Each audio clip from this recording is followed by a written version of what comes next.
kalabaw na ang maraming Pinoy sa pagtatrabaho, kumita lang at umasenso. Pero bakit may mga taong hindi pinoproblema ang pera? Magandang gabi. Ako si Ces Orenia Drilon at ito ang People. Mga tunay na kwento ng mga totoong tao. Hawak din daw niya ang susi para umasenso at kaya daw niyang payamanin kahit na sino. Si Financial Advisor Francisco Colayco at ang kanyang sikreto. Dating tindera ng candy, ngayon isa ng milyonarya. Ang kwento ng shopping mall owner na si Letty Tu. Parang 2004 World Entrepreneur of the Year at lalaking nasa likod ng pinakamatagumpay na fast food chain ng bansa, si Mr. Jollibee, Tony Tandakyo. Ang iba't ibang mukha ng pera, ngayong gabi sa People.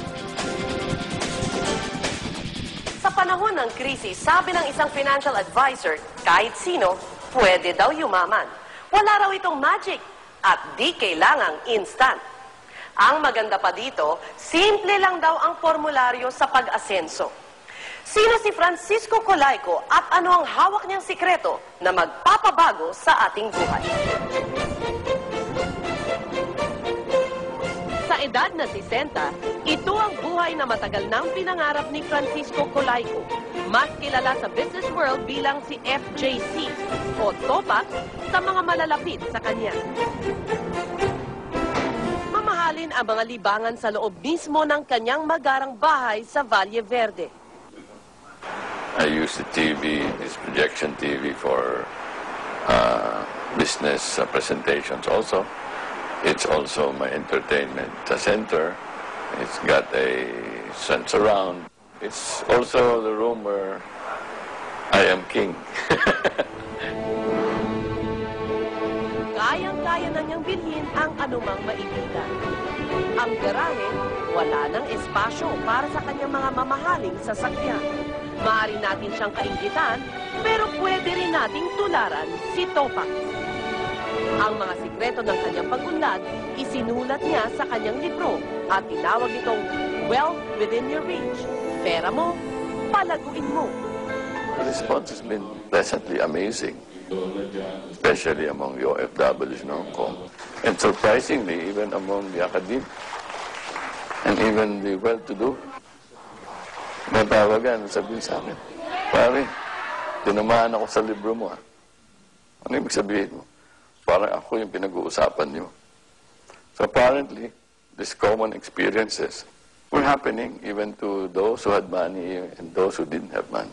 It's very, very much needed in a country like the Philippines because the Philippines has the lowest savings rate in Southeast Asia. People don't save in this country, they just spend.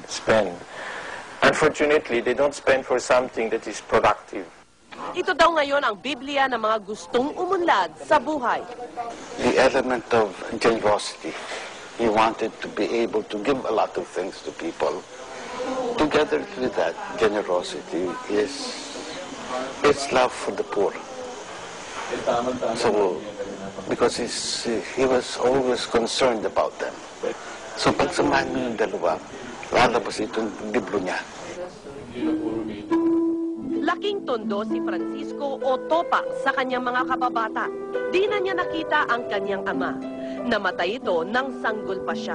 Magiting ito na sundalo ng ikalawang digmaang pandaigdig. Sa pagsisikap ng kanyang ina na isang teacher, nakapagtapos ng pag-aaral ang 7 magkakapatid na Colayco. We were not landed, we were not moneyed, no? But a lot of people helped us. That's why we got good education.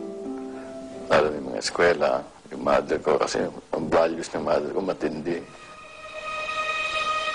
Nakatapos ng kursong AB Economics si Francisco sa Ateneo de Manila University. Dito na rin siya kumuha ng masteral degree sa Business Management. Ganyan yan si Topac eh. By third year high school, he had his whole class gambling. His love of people that made him go into this, no?